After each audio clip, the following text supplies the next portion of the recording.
வணக்கம். ஒரு மணி செய்திகளை வழங்குவதற்காக நான் லாவண்யா ஸ்ரீராம். தலைப்புச் செய்திகளை பார்க்கலாம். கள்ளக்குறிச்சி கள்ளச்சாராய மரணங்கள் தொடர்பாக டிஜிபியின் விசாரணை அறிக்கை கிடைத்தவுடன் நடவடிக்கை. தொடர்புடையவர்கள் யாராக இருந்தாலும் கைது செய்யப்படுவார்கள் என பேரவையில் முதல்வர் ஸ்டாலின் உறுதி. கள்ளச்சாராயத்தால் தாய் தந்தையை இழந்த பிள்ளைகளின் கல்விச் செலவை அரசே ஏற்கும் என முதல்வர் அறிவிப்பு. பட்டப்படிப்பு வரை விடுதி கட்டணம் உட்பட அனைத்தையும் அரசே செலுத்தும் என பேரவையில் ஸ்டாலின் உறுதி. இருவரையும் இழந்து ஆதரவின்றி தவிக்கும் ஒவ்வொரு குழந்தையும் பாதுகாவலர் பராமரிப்பு வளர அவர்கள் 18 வயது நிறைவடையும் வரை மாத பராமரிப்பு தொகையாக தலா 5,000 ரூபாய் வழங்கப்படும். பிரச்சனைகளை கண்டு ஓடி ஒளிபவன் அல்ல நான் என பேரவையில் முதலமைச்சர் ஸ்டாலின் பேச்சு. கள்ளக்குறிச்சி துயரத்தில் எதிர்க்கட்சிகள் அரசியல் ஆதாயம் தேட வேண்டாம் என்றும் வேண்டுகோள். தமிழ்நாட்டின் முதலமைச்சர் முறையில் இந்த பிரச்சனையிலிருந்து நான் ஓடி ஒளிபவன் அல்ல, பொறுப்பை உணர்ந்ததற்காக இருந்தாலும் பொறுப்போடு பதிலளித்துக் கொண்டிருக்கிறேன். எடுத்த நடவடிக்கைகளையும் பட்டியலிட்டிருக்கிறேன். குற்றவாளிகளை கைது செய்துவிட்டுத்தான் உங்களுக்கு பதிலளித்திருக்கிறேன்.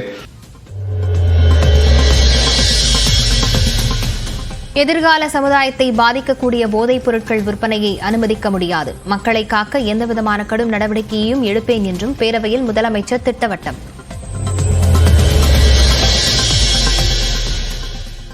கள்ளக்குறிச்சி விவகாரம் குறித்து பேச அனுமதிக்க கோரி அமளியில் ஈடுபட்ட அதிமுகவினர் சட்டப்பேரவையிலிருந்து வெளியேற்றம். குண்டுக்கட்டாக வெளியேற்றிய அவை காவலர்கள்.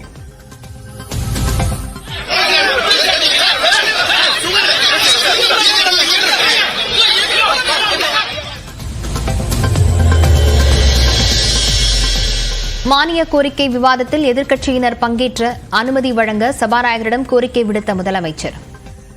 நடைபெறவுள்ள நிலையில் வெளியேற்றப்பட்டவர்கள் இந்த அவைக்கு வினாக்கள் விடைகள் நேரம் முடிந்த பின்னரே அனுமதிக்க பெறலாம் எனும் வேண்டுகோளையும் பிரதான எதிர்க்கட்சி தன்னுடைய கருத்தினை பதிவு செய்ய வாய்ப்பு தர வேண்டும் என்றும் இதனை தாங்கள் பரிசீலித்து ஆவணம் செய்ய வேண்டுமாறு கேட்டு அமைகிறேன்.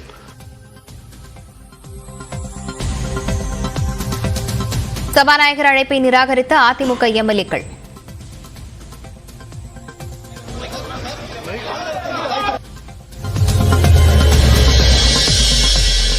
சட்டப்பேரவையில் மக்கள் பிரச்சினைகள் குறித்து பேச அனுமதிக்கவில்லை என எடப்பாடி பழனிசாமி குற்றச்சாட்டு.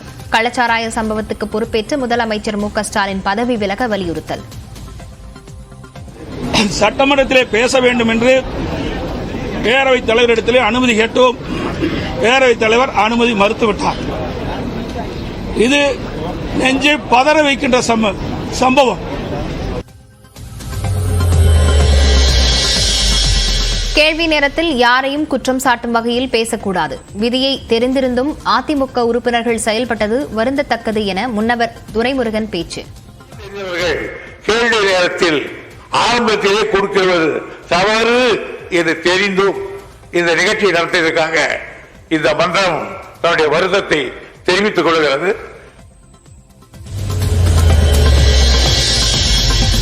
கள்ளக்குறிச்சி கள்ளச்சாராய விவகாரத்திற்கு எதிர்ப்பு தெரிவித்து பேரவையிலிருந்து பாமக வெளிநடப்பு. தமிழ்நாடு இளைஞர்களை போதையிலிருந்து மீட்டெடுக்க மதுவிலக்கு தேவை என ஜி.கே. மணி வலியுறுத்தல். இளைஞர்களை சீரழிப்பிலிருந்து மீட்டுக் கொள்வதற்கு முழு மதுவிலக்கு வேண்டும். கள்ளக்குறிச்சி விவகாரத்திற்கு அரசு எதிர்ப்பு தெரிவித்து பேரவையிலிருந்து பாஜக வெளிநடப்பு. கள்ளச்சாராயம் குடித்து 2 ஆண்டுகளில் 70 பேர் தமிழ்நாட்டில் பலியானதாக நயினார் நாகேந்திரன் குற்றச்சாட்டு.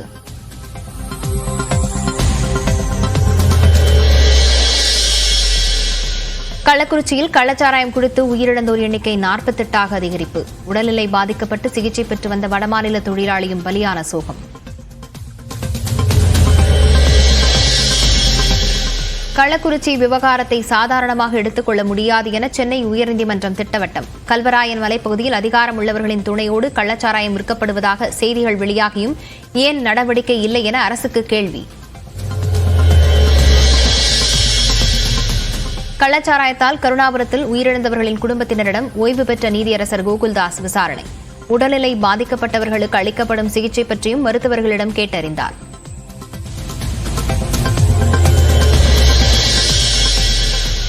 கள்ளக்குறிச்சி சென்றடைந்தார் பாமக தலைவர் அன்புமணி. அரசு மருத்துவமனையில் சிகிச்சை பெறுவோரை சந்தித்து ஆறுதல்.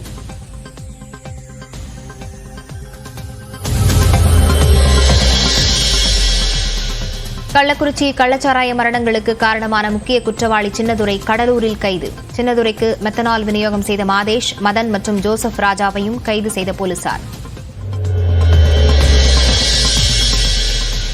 கள்ளக்குறிச்சி மரணங்களுக்கு கல்வராயன் மலை விஷச்சாராயமே காரணம் என போலீசார் தகவல். 4 காவல் ஆய்வாளர்கள் தலைமையில் 50க்கும் மேற்பட்ட போலீசார் சோதனை. கள்ளக்குறிச்சி அரசு மருத்துவமனையில் வெண்டிலேட்டர் உதவியுடன் சிகிச்சை பெற்று வந்த 3 உடல்நிலையில் முன்னேற்றம். கள்ளச்சாராயத்தால் உடல்நிலை பாதிக்கப்பட்ட ஒருவர் மருத்துவமனையிலிருந்து தப்பியதால் பரபரப்பு. தனது பிறந்தநாள் கொண்டாட்டங்களை தவிர்க்க தமிழக வெற்றிக் கழக நிர்வாகிகளுக்கு விஜய் உத்தரவு. கள்ளக்குறிச்சியில் பாதிக்கப்பட்ட மக்களின் குடும்பங்களுக்கு அத்தியாவசிய உதவிகளை உடனடியாக வழங்க அறிவுரை.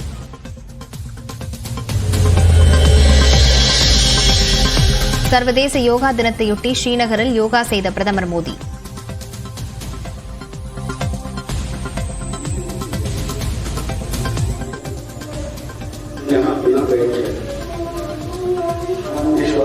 நாட்டின் பல்வேறு பகுதிகளில் யோகாவில் ஈடுபட்ட மத்திய அமைச்சர்கள்.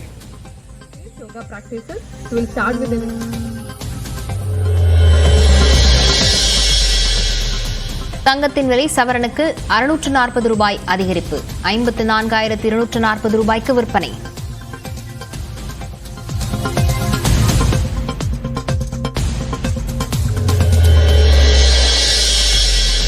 T20 உலகக்கோப்பை சூப்பர் 8 சுற்றில் டக்வர்த் லூயிஸ் விதிப்படி வங்கதேசத்தை வென்ற ஆஸ்திரேலியா. ஹாட்ரிக் விக்கெட்டுகளை வீழ்த்தி அசத்திய பேட் கமின்ஸ். கருணாபுரத்தில் கள்ளச்சாராயத்தால் மரணமடைந்த குடும்பத்தினரை சிகிச்சை பெற்று வருபவர்களை சந்தித்து விடுதலை சிறுத்தைகள் கட்சித் தலைவர் திருமாவளவன் நேரில் ஆறுதல் கூறினார். இதுகுறித்த கூடுதல் விவரங்களுடன் செய்தியாளர் பாலவேல் இணைந்திருக்கிறார். பாலவேல், எந்தெந்த பகுதிகளில் மக்களை சந்தித்து அவர் ஆறுதல் கூறியிருக்கிறார்? அங்கு தற்போதைய சூழ்நிலை என்ன? லாவண்யா, கள்ளக்குறிச்சி கருணாபுரம் பகுதியில தான் பெருமளவு இந்த கள்ளச்சாராயத்தால் உயிரிழப்புகள் மிக அதிகமாக ஏற்பட்டது. இந்த பகுதிகளில் தொடர்ச்சியாக பல்வேறு கட்சி தலைவர்கள், மிக குறிப்பாக முதலமைச்சர் அமைத்த அந்த ஒருநபர் ஆணையத்தின் முன்னாள் நீதிபதி கோகுல்தாஸ் உள்ளிட்டோர் இந்த பகுதிகளில் தொடர்ச்சியாக பாதிக்கப்பட்ட குடும்பங்கள், உயிரிழந்தவர்களின் குடும்பங்களை நேரில் சந்தித்து அவர்களினுடைய ஆறுதல் தெரிவித்து வருகிறார்கள். அதே நேரத்தில் கோகுல்தாஸ் தரப்பு பாதிக்கப்பட்ட குடும்பங்களை நேரில் சந்தித்து இந்த பகுதிகளில் கள்ளச்சாராய விற்பனை குறித்தும் கேட்டறிந்தார்கள். அதே நேரத்தில் விடுதலை சிறுத்தைகள் கட்சியினுடைய தலைவர் சிதம்பரம் நாடாளுமன்ற தொகுதி உறுப்பினர் திருமாவளவன் நேற்றைக்கும் இந்த கருணாபுரம் பகுதிக்கு நேரில் வந்து இங்க உயிரிழந்தவர்களினுடைய குடும்பங்கள்ல அவங்கள நேரில் சந்தித்து அவர்களுக்கான நிதி உதவி விடுதலை சிறுத்தைகள் கட்சியின் சார்பில் ஒரு குடும்பத்திற்கு தலா 10,000 ரூபாய் என்கிற வகையில நிதி உதவி அளித்தார்கள். அதே நேரத்தில் அவர் கள்ளக்குறிச்சி அரசு மருத்துவக் கல்லூரி மருத்துவமனையில சிகிச்சை பெற்று வருபவர்களையும் கூட நேரில் சந்தித்து ஒவ்வொருவரிடமும் 10-15 நிமிடங்கள் வரை செலவிட்டு அவர்களுக்கு மருத்துவ சிகிச்சை அளிக்கப்படுகிற சிகிச்சை குறித்து மருத்துவர்களிடமும் நேரில் கேட்டறிந்தார். இதனைத் தொடர்ந்து நேற்று விடுபட்ட குடும்பங்களை இன்றைக்கு மீண்டுமாக திருமாவளவன் தற்போது நேரில் சந்தித்து அவர்களுடைய குடும்பங்களுக்கு ஆறுதல் தெரிவிப்பது மட்டுமல்லாமல் ஒவ்வொரு குடும்பங்களுக்கும் தலா 10,000 ரூபாய் என அந்த நிதி உதவியையும் தற்போது அளித்து வருகிறார். அதே நேரத்தில் பூரண மதுவிலக்கு என்கிற கோரிக்கையை நாங்கள் தொடர்ச்சியாக முன்வைத்து வருகிறோம். இந்த விவகாரத்தில் எந்தவிதமான பாரபட்சமும் இன்றி சட்ட ரீதியிலான நடவடிக்கை என்பது நிச்சயம் எடுக்கப்பட வேண்டும். அதில் விடுதலை சிறுத்தைகள் கட்சிக்கு எந்தவிதமான மாற்று கருத்தும் இல்லை. தொடர்ச்சியாக அதை நாங்கள் முதலமைச்சருக்கு கூட்டணி கட்சி என்கிற முறையில் முதலமைச்சருக்கு நிச்சயம் வலியுறுத்துவோம் என்கிற கருத்தையும் தெரிவித்திருக்கிறார். தொடர்ச்சியாக தற்போது கருணாபுரம் பகுதியில் அவர் பாதிக்கப்பட்ட குடும்பங்களை நேரில் சந்தித்து இந்த உயிரிழப்பு ஏற்பட்ட என ஒரே குடும்பத்தில் 2 பேர் வரைக்கும் தாய் தந்தை என 2 பேர் வரைக்கும் இழந்திருக்கிறார்கள். ஒரு தெருவில் கிட்டத்தட்ட 9 பேர் வரைக்குமான உயிரிழப்புகள் ஏற்பட்டிருக்கிறது. அதை தாண்டி தெருவுக்கு 1 என்கிற வகையிலாவது இங்க உயிரிழப்புகள் இருக்கு. மேலும் இன்றைக்கு காலையில ஜிப்மர் மற்றும் சேலம் அரசு மருத்துவமனை உள்ளிட்ட மருத்துவமனைகள்ல உயிரிழப்பு ஏற்பட்ட அந்த எண்ணிக்கை 48ஆக அதிகரித்திருக்கக்கூடிய நிலையில அவர்களினுடைய உடல்களும் கூட இங்க எடுத்து வந்து இறுதிச் சடங்கு செய்வதற்கான ஏற்பாடுகள் நடைபெற இருக்கக்கூடிய நிலையில அவர்களினுடைய வீடுகளுக்கும் கூட திருமாவளவன் நேரில் சென்று ஆறுதல் தெரிவித்து வருகிறார். லாவண்யா, விவரங்களுக்கு நன்றி பாலவேல். கள்ளச்சாராயம் குறித்து கள்ளக்குறிச்சி அரசு மருத்துவமனையில் சிகிச்சையில் உள்ளவர்களிடம் விசாரணை ஆணையர் கோகுல்தாஸ் விசாரணையில் ஈடுபட்டிருக்கிறார். விவரங்களுடன் செய்தியாளர் ரகுவரன் இணைந்திருக்கிறார். ரகுவரன், முக்கியமாக இப்போ எந்தெந்த விஷயங்கள் குறித்து விசாரணை நடத்தப்படுகிறது, யார் யாரெல்லாம் விசாரணைக்கு உட்படுத்தப்படுறாங்க?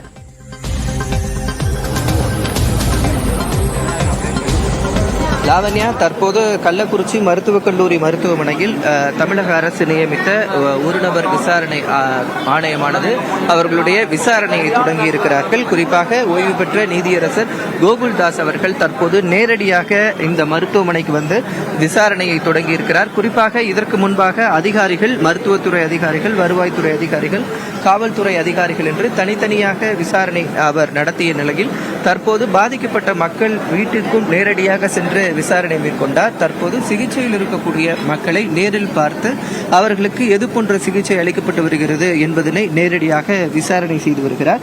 அந்த காட்சிகளை தான் நம்ம தற்போது பார்த்துட்டு இருக்கோம். குறிப்பா பார்த்தீங்கன்னா, எப்போது அந்த மக்கள் எப்படி பாதிக்கப்பட்டார்கள், எது போன்ற பாதிப்பு அவர்களுக்கு ஏற்பட்டிருக்கிறது, தற்போது எது போன்ற சிகிச்சைகள் அவர்களுக்கு கொடுக்கப்பட்டு வருகிறது என்பது தொடர்பான அனைத்தையும் அவர் விசாரித்துக் கொண்டிருக்கிறார். பாதிக்கப்பட்ட நோயாளிகள் மட்டும் இல்லாமல் அவர்களது உறவினர்களிடமும் இந்த விசாரணையானது நடந்திருக்கிறது. நீதியரசருடன் மாவட்ட ஆட்சியர் மற்றும் மாவட்ட காவல் கண்காணிப்பாளர் உள்ளிட்ட முக்கிய அதிகாரிகளும் நேரடியாக வந்திருக்கிறார்கள். காலையிலிருந்து தொடங்கிய இந்த விசாரணையானது முக்கிய அதிகாரிகள் உள்ளிட்டோரெல்லாம் நடந்த நிலையில் தற்போது மருத்துவக் கல்லூரி மருத்துவமனையில் பாதிக்கப்பட்ட அதிதீவிர சிகிச்சை பிரிவில் இருக்கக்கூடிய நோயாளிகளையும் தற்போது அவர் நேரில் பார்த்துக் கொண்டிருக்கிறார். குறிப்பாக பார்த்தீங்கன்னா, இந்த நோயாளிகளுக்கு கொடுக்கக்கூடிய மருந்துகள் தட்டுப்பாடாக இருக்கிறது என்ற செய்திகள் எல்லாம் உலா வந்த நிலையில் எது போன்ற அளவு மருந்துகள் இருக்கிறது, எது போன்ற சிகிச்சைகள் கொடுக்கப்படுகிறது, எந்த அளவு மருத்துவ குழுக்கள் இருக்கிறார்கள் என்பது தொடர்பான விசாரணையும் தற்போது நடந்து கொண்டிருக்கிறது. இத்துடன் இது மட்டும் இல்லாமல் இது போன்ற விசாரணை நடந்தது என்பதை அனைத்தையும் விசாரணை அறிக்கையாகவும் அவர் சமர்ப்பிக்க இருக்கிறார். விவரங்களுக்கு நன்றி கோகுல்.